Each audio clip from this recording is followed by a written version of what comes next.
What if one of the Bible's most famous verses about peace is not a gentle whisper at all, but a battlefield command spoken over burning weapons? Before God speaks the unforgettable words of Psalm 46:10, the psalm first leads us across a literal landscape of war and wreckage. Psalm 46:9 in the New International Version describes God bringing wars to an end across the entire earth. He breaks the bow, shatters the spear, and burns the wooden shields in the fire. Picture thick black smoke rising into the sky while broken weapons lie scattered across the ground, and the harsh smell of burning wood, hide, and leather fills the air. Someone has just brought a massive conflict to an end by forcefully removing the weapons of war and setting them on fire. Immediately after that violent scene of destruction, God speaks the familiar words, "Be still and know that I am God." What changes everything is realizing exactly where this sentence appears within the psalm. These words are spoken over wreckage to people who have just watched their entire world come dangerously close to falling apart. Earlier in the psalm, the surrounding noise is even more overwhelming, filled with roaring waters and collapsing mountains. The earth gives way, mountains fall into the heart of the sea, and entire nations rage in violent chaos. Then one divine voice cuts through all that deafening noise and commands everyone to become still. Putting this verse on a coffee mug or hanging it on a wall can certainly be comforting, but the original Hebrew carries something much deeper. The Hebrew word beneath the English phrase, "be still," reaches far beyond simply turning down the emotional noise of life. Once you see the physical picture carried by this word, the verse begins to sound less like a quiet suggestion and more like a direct command. It becomes an instruction you can actually obey even when you are living through one of the worst days of your life. To understand that command fully, we need to walk back through the historical and literary structure of Psalm 46. The first key lies in a linguistic detail that ordinary English translations cannot completely preserve. The Hebrew verb translated with the words "be still" is rapha. At its physical root, the word carries a sense of slackening, loosening, becoming limp, or releasing a tight grip. It describes the very real physical experience of intense tension finally leaving the human body. And this is where the way rapha appears elsewhere in ancient biblical texts becomes especially revealing. Throughout the Hebrew Bible, the word frequently describes hands falling open or a person's grip failing under overwhelming pressure. It creates the image of strength draining from the arms of someone who has been desperately holding on. The central physical picture behind rapha is that of hands opening and finally releasing whatever they were gripping. That means the command in Psalm 46:10 speaks directly to whatever you may be frantically clutching today. It reaches the white-knuckled hands of someone trying desperately to hold everything together while life is collapsing. The command appears in a crisis because crisis is exactly when human beings tend to grip most tightly. The familiar interpretation of inner quietness is meaningful, but it represents only one part of a much larger command. English translations tell you to stop, while the Hebrew image helps reveal what is supposed to stop. Everything that follows in this deeper study grows from that single and important shift in understanding. We now need to examine where the psalm sits, who receives the command, and what it actually means to know God. There is even a promise connected with the same Hebrew root and spoken by God about himself that adds another remarkable dimension. Before reaching that promise, however, we need to look carefully at the unusual heading attached to Psalm 46. The heading attributes the song to the sons of Korah, a group that served as temple musicians in ancient Israel. They formed a guild of Levite singers, whose role included leading the people in public worship. 11 different psalms in the biblical text carry the historic name of the sons of Korah. Yet behind that respected name stands a dark family history that many readers never notice. Their ancestor Korah is the notorious figure in Numbers 16 who led a rebellion against Moses and Aaron. Korah died in the catastrophic judgment that followed his rebellion in the wilderness. The ground opened beneath them, and Korah's household descended into the earth. Yet Numbers 26 quietly records that Korah's family line did not disappear on that tragic day. Generations later, 1 Chronicles describes Korahites serving as gatekeepers at the sanctuary. One of Korah's descendants was even trusted with preparing the sacred bread used for temple offerings. Descendants of a rebel were eventually entrusted with the doors their ancestor had once tried to challenge. The family line of the man swallowed by the earth became closely associated with Israel's worship. That background makes the opening image of Psalm 46, where the earth itself gives way, especially striking. These singers can declare with unusual historical resonance that even if mountains fall into the sea, they will not fear. Once you know their family history, the opening words of the psalm begin to sound remarkably different. The heading also includes the musical term alamoth, which likely referred to a particular high vocal range or possibly an instrument. Structurally, Psalm 46 unfolds in three major movements that are separated by the word Selah. Selah appears to function as a musical pause, lift, or interlude within the performance of the song. A repeated refrain appears 2 times, first in verse 7 and again at the conclusion in verse 11. The refrain declares, "The Lord Almighty is with us. The God of Jacob is our fortress." Those repeated words form the heartbeat of the psalm and provide essential context for everything surrounding them. The singers are clearly not describing conditions that are safe, quiet, peaceful, or comfortable.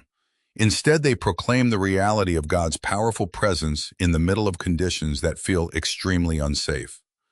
The first movement portrays a cosmic earthquake in which creation itself appears to be coming apart. The singers begin by declaring, "God is our refuge and strength, an ever-present help in trouble." They continue by saying they will not fear even if the earth gives way and the mountains collapse into the sea. They remain unafraid even while the waters roar and foam and the mountains shake beneath their surging force. To an ancient Israelite, mountains represented some of the most fixed and permanent features of the physical world. The sea, by contrast, often represented chaos, danger, and forces far beyond human control. Mountains falling into the ocean therefore pictured the stable structure of reality itself sliding into overwhelming chaos. It is poetic language for the terrifying experience of everything solid seeming to fail at the same time. Hidden inside this opening section is the phrase, "ever-present help," carrying the sense of help that is richly and readily found.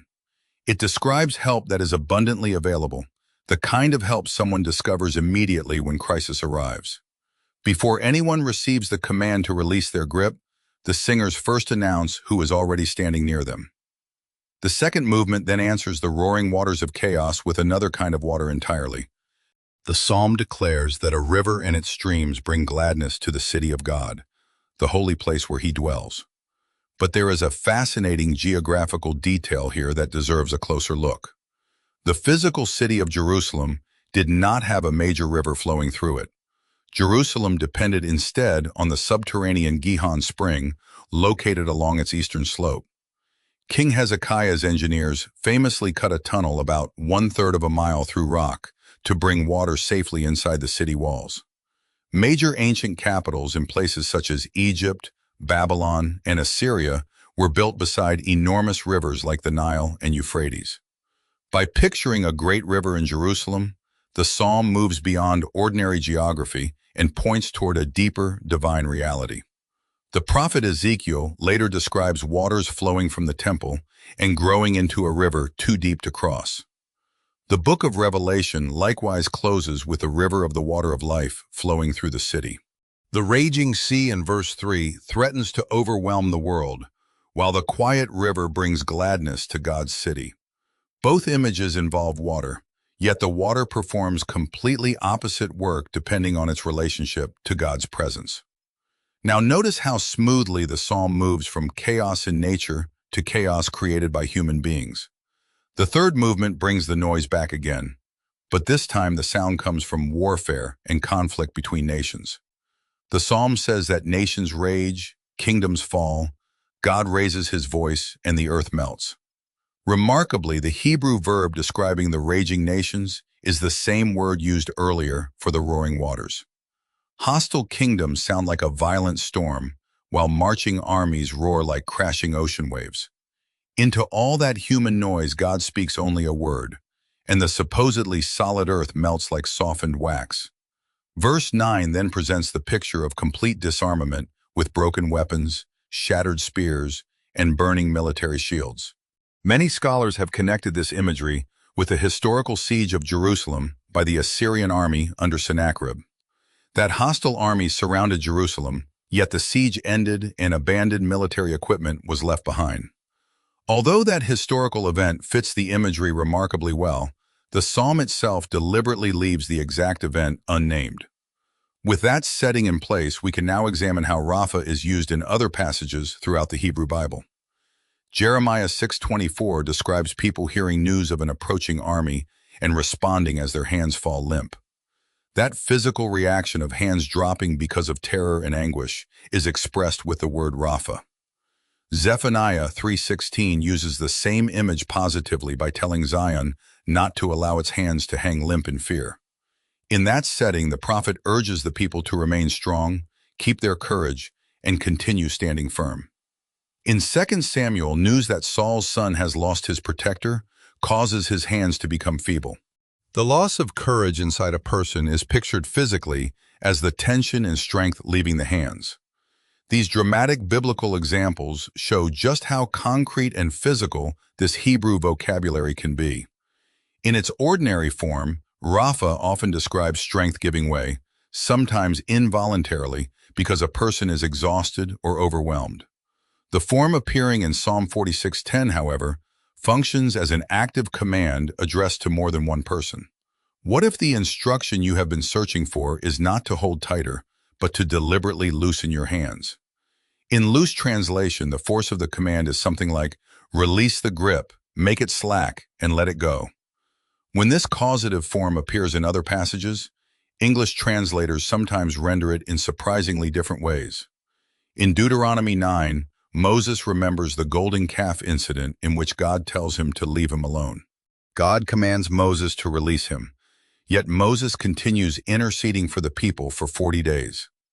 In 1 Samuel 15, Saul begins offering excuses until Samuel abruptly cuts him off with a single word derived from Rapha. The New International Version renders Samuel's sharp command as enough, carrying the sense of stopping the argument and dropping the matter. Psalm 37:8 also uses Rapha when commanding people to turn away from anger and abandon wrath. That usage treats resentment almost like a heavy physical burden that someone has been carrying around. Taken together, these passages reveal a clear range of meanings that includes letting go, leaving alone, quitting, and releasing. The word can describe abandoning a tense defensive position that someone has been desperately trying to maintain. English translators who chose the phrase, be still, were therefore working within recognized Hebrew scholarship. Standard Hebrew lexicons do include meanings such as becoming quiet or ceasing when the context supports them. The traditional English wording has also brought real comfort to generations of believers for roughly 4 centuries. Returning to the Hebrew, therefore, gives greater precision rather than requiring us to completely discard the traditional translation. The words be still tell you to stop, while Rapha provides a vivid picture of which muscles are being told to relax. The command becomes a physical action directed toward tightly clenched hands rather than a demand to manufacture an artificial feeling of calm. Its force becomes even clearer when we remember that it is spoken in the middle of collapsing mountains, raging nations, and warfare. This is an order given inside chaos to people who are desperately grabbing whatever they think might keep them safe. They are able to obey because someone greater has already taken control of the situation. But one critical question still remains, because we need to know exactly who is being commanded to let go. Verse 10 creates a sudden change in perspective as God stops being described by the singers and begins speaking directly for himself. God gives commands to a plural audience when he says, be still and know that I am God. He follows that command by declaring that he will be exalted among the nations and throughout the earth. Those nations are the same raging kingdoms that appeared earlier in verse 6. Many ancient Jewish interpreters therefore understood verse 10 as God speaking directly to the warring nations. In that reading, the armies are being ordered to stand down, release their weapons, and open hands that can no longer hold broken bows. Other scholars understand the words as being addressed directly to God's own frightened and trembling worshippers. They are the people watching the world shake around them and repeatedly needing the reassurance of the psalm's refrain. Yet there is a profound way in which both interpretations can fit together without canceling one another. As a public temple song, the command can reach outward toward hostile nations while also landing directly on the people singing it. Both the aggressor and the frightened victim hear the same command from the Almighty. Anyone still gripping a weapon or clutching something in fear is told to open those hands. Notice also the remarkable order of events in verse 9. Because God disarms the armies before he ever gives the command. He first breaks the bows, shatters the spears, and burns the shields until they become ashes. God does not tell people to make themselves defenseless while leaving the surrounding threat untouched. The danger has already been neutralized, which allows the command to arrive not merely as authority, but also as mercy. Then comes the second half of this paired command, which tells the hearers to know that he is God. The word translated know is another plural Hebrew command, this time derived from the root yada. Yada reaches far beyond merely possessing correct information or storing theological facts inside the mind. It describes knowledge gained through personal experience, relationship, contact, and actually living through something. It resembles the knowledge a farmer develops after working the same land for 30 seasons, or a shepherd develops through years with the same flock. The verse therefore asks for far more than holding correct theological ideas while sitting safely in a quiet room. The two commands are closely linked because releasing the grip becomes the place where experiential knowledge can begin. You do not fully discover that God can hold the world merely by reading that truth on a card, but by releasing what you were trying to hold yourself. That discovery comes when you stop trying to keep everything standing by your own strength and see that it does not collapse without you. This kind of transforming knowledge is discovered on the far side of loosening your physical and emotional grip. Yet another important corrective sits within the verse, and many readers move past it without noticing. God states the final goal when he declares that he will be exalted among the nations and throughout the earth. The central subject of the statement is therefore God's exaltation rather than simply the management of our personal emotions. Peace can certainly be a blessed result, but the stated purpose of the verse is that God will be recognized across the world. Open hands allow the credit to return to God while giving the person who releases control an opportunity to know him more deeply. One more important biblical passage uses this same Hebrew root rapha in a way that adds another layer to the picture. In Joshua 1, Moses has died, and Joshua stands before the intimidating task of leading a military campaign across the river. God assures Joshua that just as he was with Moses, he will remain with him and will never leave him. The Hebrew phrase behind the promise, "I will not leave you," is lo ka, which the source connects directly with rapha. That connection creates a striking contrast in the way God's commitment is presented. The literal idea is that God will not let go of Joshua or loosen his grip on him. God's own hands will never become slack or open in a way that causes him to drop his people. The same promise is repeated near the end of Deuteronomy when it is spoken to all Israel. Centuries afterward, the New Testament book of Hebrews quotes that pledge for believers facing hardship. The action God commands people to take in Psalm 46 is therefore the very action the source says God refuses to take toward his people. We can loosen our grip because God promises that he will never loosen his. Human hands are able to open safely because the divine hands holding God's people do not lose their grip. If nothing and no one were holding what you released, letting go would simply become dangerous abandonment. Psalm 46 works precisely because verse 1 has already established God as the refuge who is present with his people. Help appears before the command to release control, and that order matters deeply within the psalm. At the same time, an important distinction must be made because open hands are not the same thing as folded hands doing nothing. Passivity does not fit Psalm 46, where God himself remains intensely active throughout the entire song. He breaks weapons, burns shields, raises his voice, and causes the solid earth to melt. The same scriptures that call people to release their frantic grip also repeatedly command them to stand firm and faithfully work. Immediately after hearing the promise that God will not let go of him, Joshua is commanded to move forward into active battle. Rapha, in Psalm 46, is therefore a call to abandon frantic self-rescue and the exhausting attempt to control everything. It brings an end to the desperate grabbing that begins when we convince ourselves that every outcome depends entirely on us. Another fascinating contrast appears when Psalm 46 is compared with the famous command given in Exodus 14. At the Red Sea, Moses tells Israel that the Lord will fight for them and that they need only to remain still. That passage, however, uses a completely different Hebrew verb associated with silence. Exodus 14 can be pictured as telling people to stop shouting, while Psalm 46 can be pictured as telling them to open tightly clenched hands.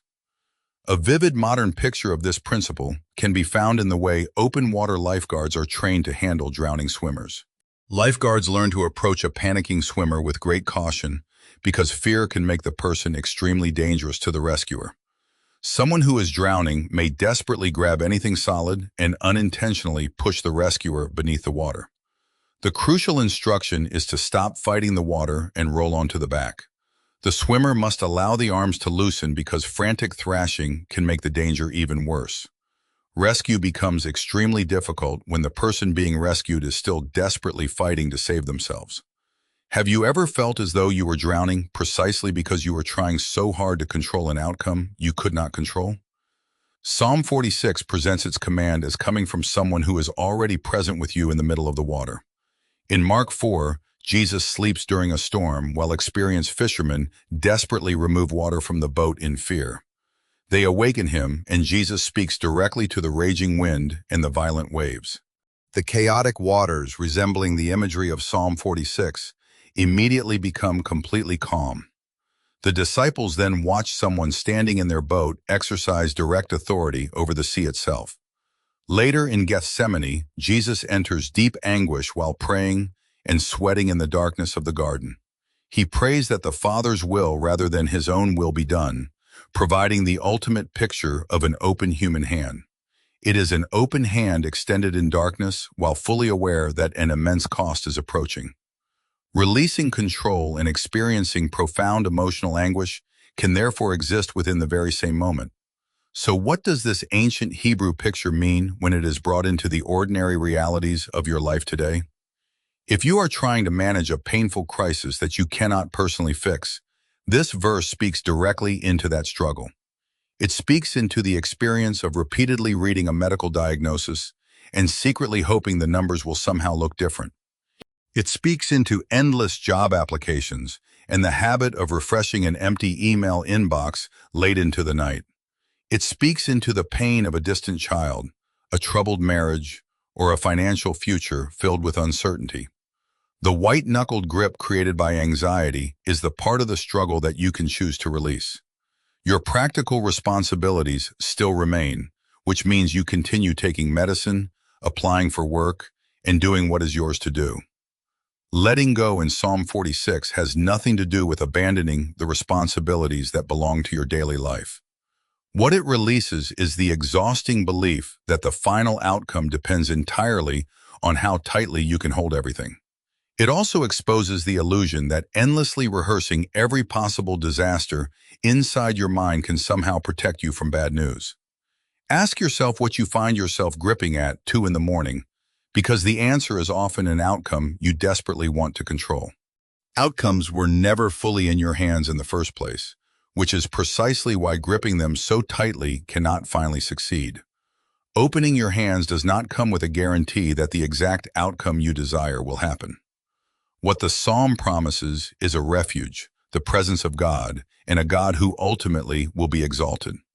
People who release control can still receive painful news, yet they are not abandoned while they hear it.